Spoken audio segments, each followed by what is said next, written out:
नमस्कार दोस्तों, स्वागत है आपका हमारी इस मैपिंग की सेकंड क्लास में। तो मैंने प्रीवियस क्लास में आपको बताया था कि अर्थ के बारे में, कि हम अर्थ को कितने भागों में डिवाइड कर देते हैं, कि जो भाग उठा हुआ है उसे हम लैंड बोलते हैं या महाद्वीप, और जो भाग निचला है तो उसमें जो पानी भरा हुआ है उसे हम ओशियन बोलते हैं, महासागर। तो हम आज पढ़ना स्टार्ट करते हैं एशिया महाद्वीप से। टोटल मैंने आपको कल बताया था कि टोटल कितने महाद्वीप हैं। तो चलिए हम काउंट कर लेते हैं कितने महाद्वीप हैं। सबसे पहले 1, एशिया, यूरोप, अफ्रीका, उत्तरी अमेरिका, दक्षिण अमेरिका, ओशिनिया जिसे आप ऑस्ट्रेलिया भी कहते हैं, और ये नीचे की साइड छिपा हुआ है अंटार्कटिका। अंटार्कटिका पे पूरे पे बर्फ़ ही बर्फ़ है, तो यहाँ पे इंसानों का रहना संभव नहीं है। तो चलिए आज हम डिटेल से एक एक देशों के बारे में चर्चा करते हैं। तो सबसे पहले हम पढ़ेंगे एशिया के बारे में। तो एशिया महाद्वीप कहाँ से कहाँ तक फैला है, आप ये देखिए, ये पूरा का पूरा एशिया महाद्वीप के अंदर आता है। ये पूरा है हमारा एशिया, और भारत भी एशिया महाद्वीप का ही हिस्सा है।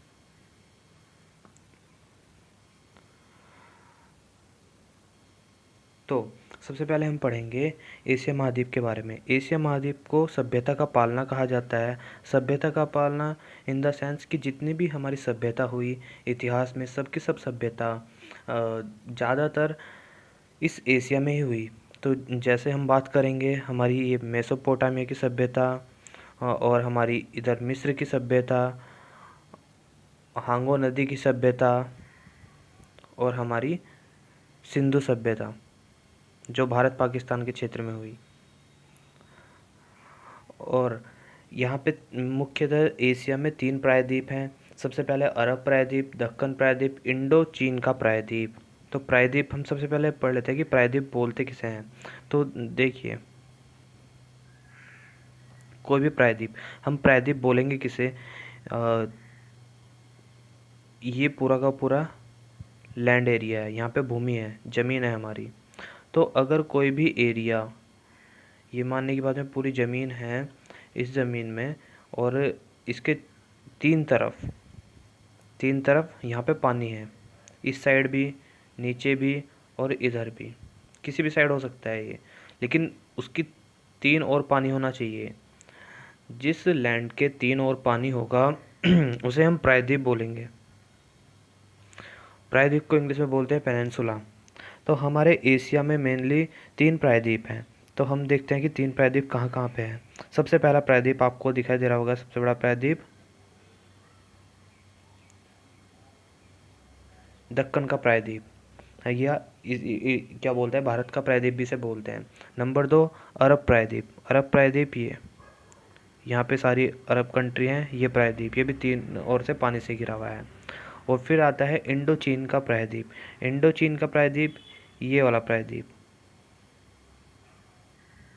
यहाँ पे भी ये वाला हिस्सा 3 ओर से पानी से घिरा हुआ है, ये इंडो चीन प्रायद्वीप है।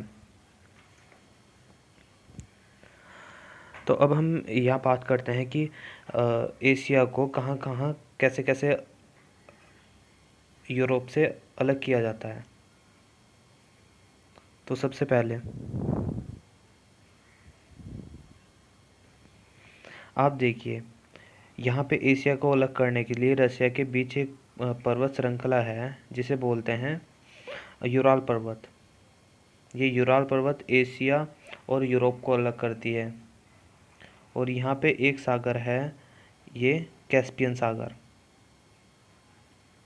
ये कैस्पियन सागर अलग करता है। यहाँ पे एक पर्वत है जिसे बोलते हैं काकेकस, काकेसस पर्वत। ये थोड़ा अभी क्लियर नहीं बन पा रहा। यहाँ पे काकेसस पर्वत है। ये ये 3 चीज़ें याद रखना कि ये यूरोप को एशिया से अलग करती हैं।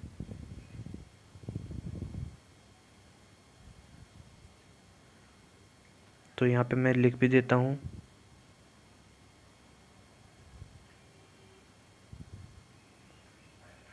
सबसे पहला यूराल, नंबर 2 कैस्पियन सागर,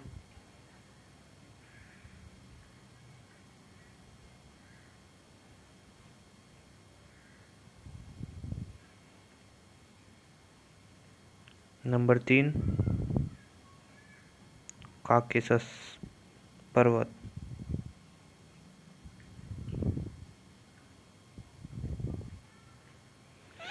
आपको ये सब लिखे हुए की PDF डिस्क्रिप्शन में मिल जाएगी।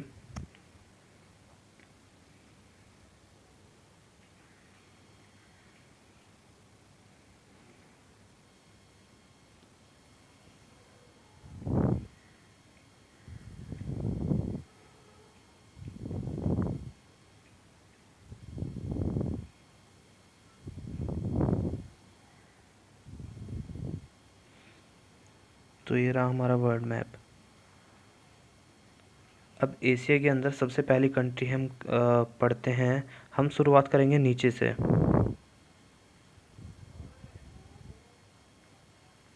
एक एक कंट्री को डिटेल में पढ़ना है। तो देखिए सैटेलाइट व्यू हो गया कि जिस तरीके से अर्थ ऊपर से दिखाई देती है उसका मैप है। ये सभी की सभी कंट्री एशिया की कंट्री हो गई।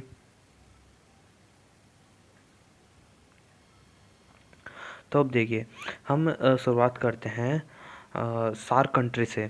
SAARC country in the sense कि मानिए अलग अलग कंट्री अपना एक ग्रुप बनाती हैं।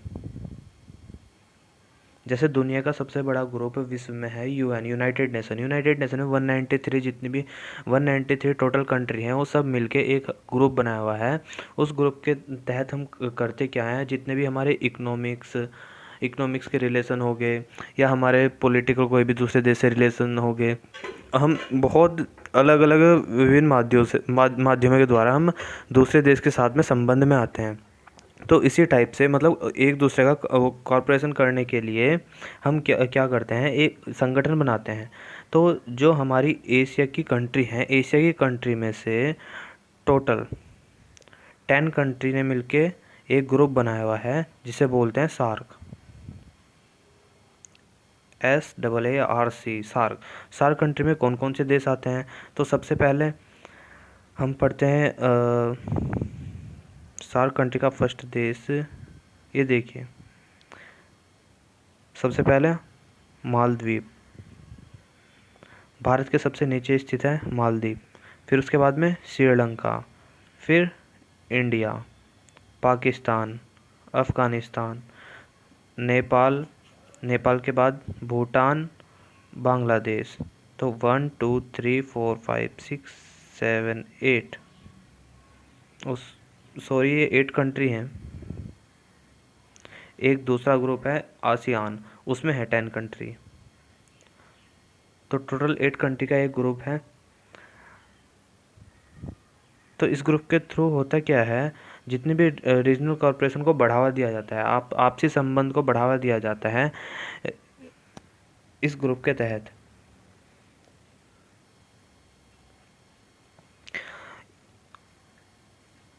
सार्क की स्थापना सन 1985 में हुई थी।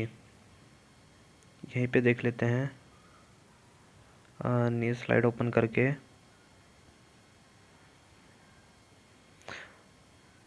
ये देखिए सार्क की स्थापना 1985 में हुई और इसका मुख्यालय काठमांडू में है। काठमांडू कहाँ पे है? काठमांडू कैपिटल है नेपाल की। इसमें टोटल 8 कंट्री हैं और इन कंट्री का नाम सभी को याद करना है। सबसे पहले इस तरीके से लिख लीजिए: मालदीव, श्रीलंका, इंडिया, पाकिस्तान, अफ़गानिस्तान, नेपाल, भूटान और बांग्लादेश। MSIPANBB। तो इस तरीके से मैं इन सब कंट्री के नाम याद हो जाएंगे। तो इन कंट्री को हम सीरीज़ वाइज पढ़ते हैं कि कौन सी कंट्री कहाँ पे है और उसकी क्या विशेषता है। तो सबसे पहली कंट्री हमारी आती है मालदीव। मालदीव एक आइलैंड कंट्री है। आइलैंड कंट्री का मतलब होता है कि छोटे छोटे आइलैंड मिलके पूरी कंट्री का निर्माण करते हैं। तो हमारा मालदीव कहाँ पे पड़ता है? ये देखिए, भारत हो गया। भारत के सीधा अगर आप साउथ साइड में जाओगे तो साउथ में ये पड़ता है मालदीव। यहाँ पे हमारा लक्षद्वीप है, लक्षद्वीप के ठीक नीचे है मालदीव। तो मालदीव अलग एक कंट्री है, छोटी सी कंट्री है, आइलैंड कंट्री है।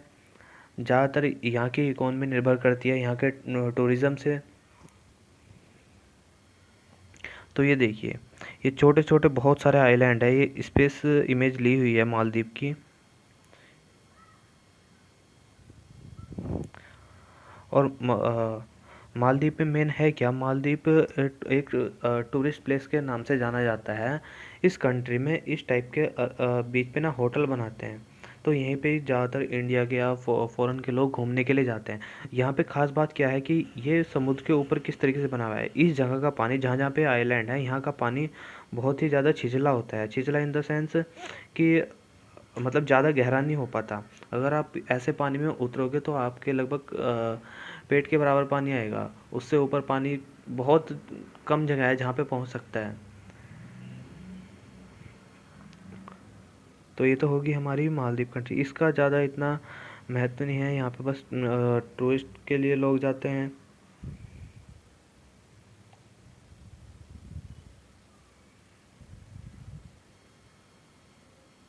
ये देखिए, इस टाइप से ये अपने होटल्स बना के रखते हैं। तो नेक्स्ट नेक्स्ट कंट्री हमारी आती है श्रीलंका। तो श्रीलंका आपको पता ही है कहाँ पे है, इसकी बताने की ज़रूरत नहीं। श्रीलंका हमारा पड़ता है ये इंडिया के ठीक नीचे। ये है हमारा श्रीलंका। तो श्रीलंका में कुछ चीज़ याद रखना कि ये जो देश है आंसू के आकार का है। और ये भी पहले ब्रिटेन का उपनिवेश हुआ करता था। मतलब ब्रिटेन वालों ने इस देश पे कब्जा किया हुआ था। और ये 4 जनवरी 1948 को आज़ाद हुआ। मतलब भारत की आज़ादी के 1 साल बाद लगभग। तो 1948 में इसे ब्रिटेन ने आज़ाद किया।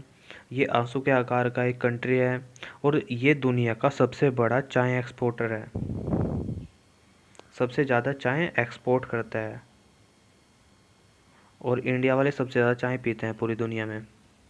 इसकी राजधानी सबसे पहले कैडी थी, उसके बाद में इसकी राजधानी कोलंबो हुई। यहाँ पे कोलंबो पोर्ट भी है। और अभी के टाइम में इसकी जो कैपिटल है वो जयवर्धनपुरम है। कैपिटल याद कर लेना, जयवर्धनपुरम।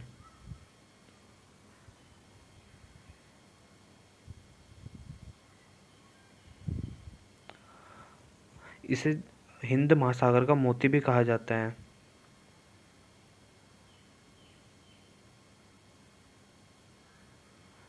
श्रीलंका को हिंद महासागर का मोती भी कहा जाता है। और तो इसमें ये देखना कि इसके ऊपर वाला जो हिस्सा है जाफना, इसके ऊपर वाले हिस्से को जाफना कहा जाता है। यहाँ पे पहले क्या समस्या थी? तामिल समस्या थी। तो इंडिया में यहाँ पे एक राज्य है तमिलनाडु, और यहाँ पे है ये जाफना का एरिया। यहाँ पे भी तमिल रहते हैं। तो यहाँ पे समस्या क्या थी कि जो यहाँ के तमिल थे संख्या में तो अधिक थे, और नीचे के हिस्से में इसकी यहाँ पे एक और जनजाति रहती थी। तो लेकिन सारा का सारा कंट्रोल जो यहाँ पे जनजाति रहती थी, जो इस कम्युनिटी के लोग रहते थे नीचे वाली, सारा का सारा उनका नियंत्रण था पूरे के पूरे श्रीलंका पे। लेकिन यहाँ पे जो तमिल वाले लोग रहते थे सबसे ज़्यादा, उनका ये था कि उनका सबसे ज़्यादा शोषण करते थे नीचे के लोग। तो यहाँ पे एक आर्मी का गठन हुआ, LTTE, इसे लिट्टे बोला जाता है। यहाँ पे तमिल की समस्या को लेके एक संगठन बना, लिबरेशन टाइगर ऑफ तमिलीलम, जिसे लिट्टे बोला जाता था। 1976 में ये पूरा का पूरा संगठन बना था जिससे कि तमिलों के हितों की रक्षा हो सके। तो उस टाइम पे क्या हुआ? उस टाइम पे यहाँ के जो LTTE वाला संगठन था, तो यहाँ के लोगों को मारने लगा यहाँ पे। और ये दुनिया का ऐसा सबसे बड़ा संगठन था जिसके पास अपनी खुद की एयरफोर्स थी। नहीं तो आज तक जितने भी आतंकवादी संगठन हुए उनके पास में कोई भी अपनी एयरफोर्स नहीं है। तो बात ये हुई, इससे आप खुद डिसाइड करेंगे कि आतंकवादी संगठन कहना कितना जायज़ है कितना नहीं। तो यहाँ पे जो संगठन था LTTE, तो इसकी शुरुआत कैसे हुई? तो LTTE को सपोर्ट किया था भारत सरकार ने। भारत सरकार ने कब सपोर्ट किया? हम वर्ल्ड मैप में जब जाते हैं तो देखते हैं कि यहाँ पे हमारा रसिया, जब वर्ल्ड वॉर सेकंड ख़त्म हो गया तो उसके बाद में रसिया और हमारा अमेरिका अमेरिका और रसिया दोनों के दोनों अपने एक दूसरे के ध्रुव हो गए, क्योंकि उन्हें चाहत थी शक्ति की सबसे पावरफुल कौन हो। तो उस टाइम के वर्ल्ड वॉर सेकंड के ख़त्म होने के बाद उसे बोलते हैं कि कोल्ड वॉर चला। कोल्ड वॉर में दोनों आपस में नहीं लड़े, ना तो रसिया लड़ा और ना ही लड़ा अमेरिका, लेकिन उसने पूरी दुनिया को शांत कर दिया, पूरी दुनिया के देशों में लड़ाई करा दी। तो यहाँ पे क्या हुआ था, रसिया पे नज़र रखने के लिए अमेरिका ने यहाँ पे एक पोर्ट बना लिया था। यहाँ पे रसिया को कंट्रोल करने के लिए अमेरिका ने जो ये है हमारा श्रीलंका, यहाँ पे पोर्ट बना लिया था। तो इस चीज़ को देख के यहाँ पे रसिया ने जो भारत की सरकार थी उससे मदद मांगी। उसने कहा कि एक बार किसी तरीके से अमेरिका को इस जगह से हटा दिया जाए, यहाँ पे पोर्ट बना के हमारी निगरानी कर सकता है अमेरिका। तो उस टाइम पे हमारी प्रधानमंत्री थी इंदिरा गांधी। तो इंदिरा गांधी जी ने क्या किया, इंदिरा गांधी जी ने रसिया का साथ देते हुए जो यहाँ का संगठन था LTTE, तो उसे हथियार मुहैया कराए, पैसे मुहैया कराए कि वहाँ पे जाके पूरे के पूरे पोर्ट को कब्जा लो, वहाँ के क्या बोलते हैं, किसी तरीके से अमेरिका को भगाओ। तो इसमें वो सक्सेस भी होगा। जो LTTE संगठन था इस चीज़ में सक्सेस हो गया, और सक्सेस होने के बाद में क्या किया कि उस पर कब्जा कर लिया, लगभग पूरे श्रीलंका पे कब्जा हो गया LTTE का। तो उसके बाद में क्या बात आई, जब ये कब्जा हो गया इसका, अमेरिका तो यहाँ से छोड़ के चला गया, अब यहाँ पे संगठन बचा LTTE। तो इस संगठन ने क्या किया, कुछ टाइम बाद जब इंदिरा गांधी को अमेरिका का धीरे धीरे सपोर्ट होने लगा, जब अमेरिका का धीरे धीरे भारत को सपोर्ट होने लगा, तो इंदिरा गांधी ने इसे ऐसे प्रेशर में आके कि बोल दिया कि आतंकवादी संगठन है। और श्रीलंका की जो सरकार थी उस सरकार के साथ में मिलके LTTE को ख़त्म करने के लिए एक ऑपरेशन चलाया। और उस ऑपरेशन में क्या किया, LTTE को लगभग इंडियन आर्मी ने ख़त्म ही कर दिया था। तो LTTE का जो संस्थापक था उसका नाम था प्रभाकरम। तो प्रभाकरम को भी मार दिया। उसके बाद में जो LTTE के कुछ समर्थक थे उन्होंने ही इंदिरा गांधी के लड़के राजीव गांधी की हत्या कर दी थी, उनमें से ही थी एक। तो ये रही श्रीलंका की बात।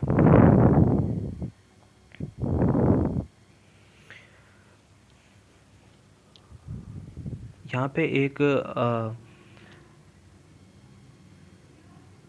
अब देखिए यहाँ पे एक बंदरगाह है नीचे, इसे बोलते हैं हम्बनटोटा बंदरगाह। ये हम्बनटोटा बंदरगाह को चाइना ने पहले तो विकसित किया। इस समय चाइना विश्व की ऐसी शक्ति हो रखा है कि वो दूसरे को ना अपने डेप ट्रैप में फंसाना चाह रहा है कि दूसरे को उधार दो और फिर उनकी जितनी भी चीज़ें हैं उन्हें हड़प लो, क्योंकि उधार तो चुका नहीं पाएंगे। तो इस तरीके से हम्बनटोटा को, यहाँ पे हम्बनटोटा बंदरगाह उसे विकसित करने के लिए चाइना ने क्या किया, चाइना ने भर भर के उन्हें लोन दिया। लोन देने के बाद में अब श्रीलंका की ऐसी हालत नहीं है कि वो उस लोन को चुका पाए, तो उसका पूरा का पूरा हम्बनटोटा पोर्ट 99 साल के लिए कब्जा लिया। किसने? चाइना ने। ये बात याद रखना। और यहाँ पे देखो, यहाँ पे एक दर्रा है, दर्रा क्या, ये इसे बोलते हैं एलिफेंटा दर्रा।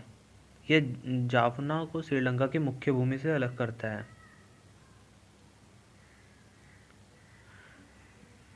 ओ सॉरी, गलत बता दिया, एलिफेंट दर्रा यहाँ पे है, ये जाफना को अलग करता है।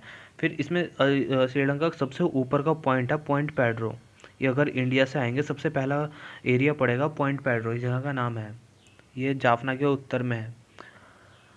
और यहाँ की प्रमुख नदी है महाबली गंगा। ये याद रखना, श्रीलंका की प्रमुख नदी है महाबली गंगा। तो ये हो गया श्रीलंका। श्रीलंका के बाद में हमें पढ़ना है भारत।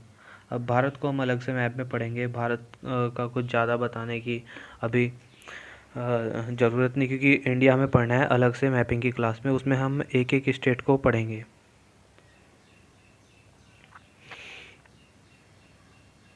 इंडिया के बाद में पढ़ते हैं हम पाकिस्तान। तो सबसे पहले हम पढ़ते हैं कि पाकिस्तान बना कैसे। तो हमें बताया 1947 से पहले पाकिस्तान भारत एक था। तो उस टाइम पे अंग्रेज़ों ने जब विभाजन कराया, तो ऐसे लोग, ये पूरा हिस्ट्री का टॉपिक है तो इसके लिए हिस्ट्री पढ़नी पड़ेगी। तो हम उस लाइन में ना जाते हुए सीधा मैपिंग में आते हैं। तो मुस्लिमों के लिए अलग देश की मांग थी और हिंदुओं के लिए अलग देश की। हिंदू के लिए तो अलग देश की किसी ने मांग की नहीं थी, लेकिन मोहम्मद अली जिन्ना ने पाकिस्तान का बंटवारा ये कहते हुए कराया कि मुसलमानों को अलग राष्ट्र मिलना चाहिए। तो इसी आधार पे यहाँ पे ये पाकिस्तान अलग हुआ और पाकिस्तान के साथ में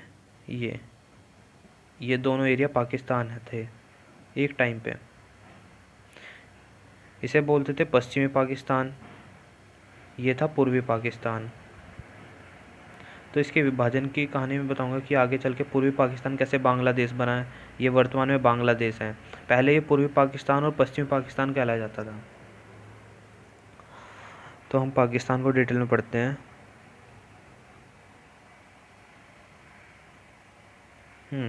पाकिस्तान को नहरों का देश बोला जाता है, क्योंकि ज़्यादातर बड़ी बड़ी नहरें पाकिस्तान में है। जैसे सिंधु नदी पाकिस्तान में है। यहाँ पे बहुत सारी नहरें हैं। इसने 1956 में स्वयं को इस्लामिक राष्ट्र घोषित कर लिया। पहले तो ये अलग हुआ है, ये इस आधार पे कि सब के सब इस देश में इकट्ठा रहेंगे, लेकिन 1957 में इसने खुद को इस्लामिक देश घोषित कर लिया। अब यहाँ पे पढ़ते हैं। यहाँ पे एक है एबोटाबाद।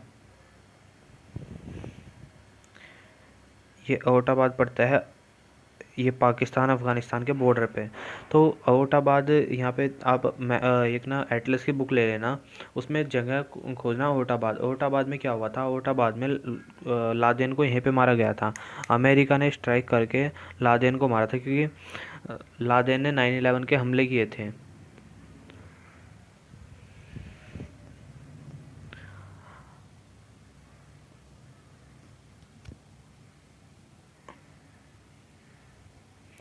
चलिए क्लास यहीं पे रिज्यूम करता हूँ। आगे नेक्स्ट क्लास में मिलेंगे। आगे से मैं पाकिस्तान दोबारा डिटेल में पढ़ाऊँगा आपको।